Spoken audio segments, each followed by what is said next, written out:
What's up, Marcus?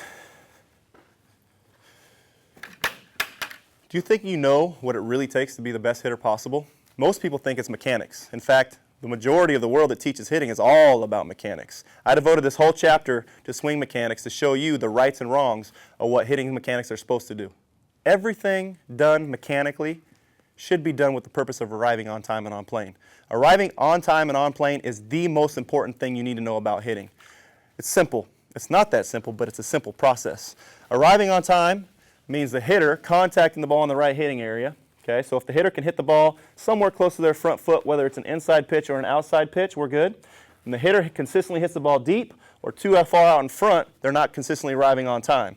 On plane is the barrel head leveling out behind the ball on the same plane as the pitch. Okay, most of the time, the ball is going to be coming out of a pitcher's hand at a downward angle, so there's going to be slight uphill movement, but the idea is to be able to arrive on time and on plane. If it's a curveball, the curveball is going to be breaking low, so he's got to be able to go get underneath and arrive on the same plane as the pitch.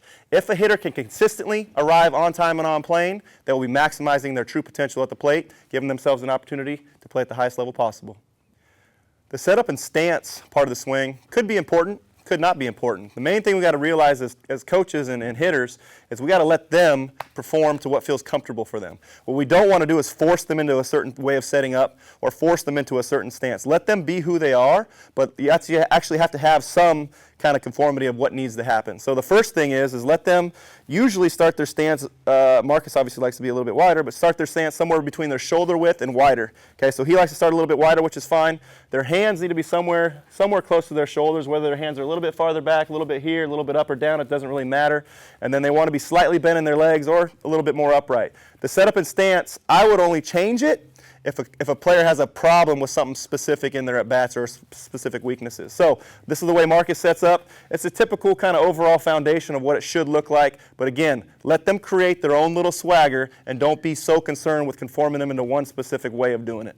After we get the player into a good stance, good foundation with what they need to start with, the next part is actually the timing of the swing, the load, the swing itself, and the finish. So we're going to talk about the load first. The load can be done multiple different ways.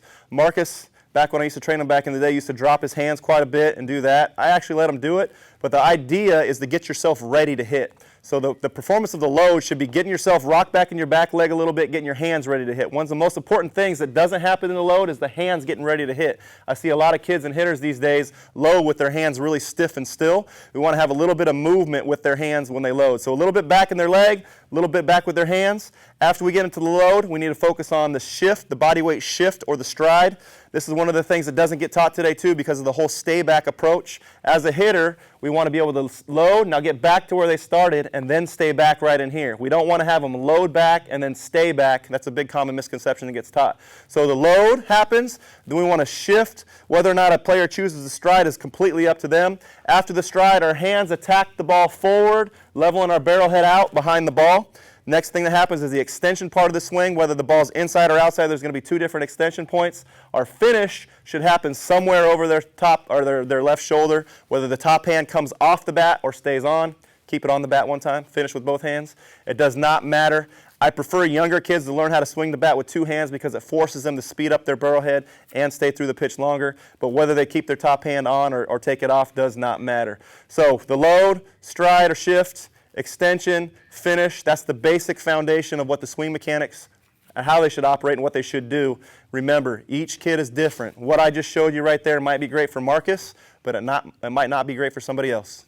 In dealing with swing mechanics, we need to remember one thing. Do not clone all hitters to be the same. Marcus might be a totally different hitter than a 12-year-old boy that's not as strong. So we have to understand that what Marcus does might feel comfortable for him and might not be the same thing as another kid. So we don't want to make the focus be about linear or rotational hitting. We want to be able to give them what they need and let them truly perform to what they feel comfortable with. Hitting is about being confident and comfortable. It's not about cloning a bunch of robots down a conveyor belt. So when we get into Chapter 2, it'll allow us to really give hitters what they truly need instead of just conforming to one specific style.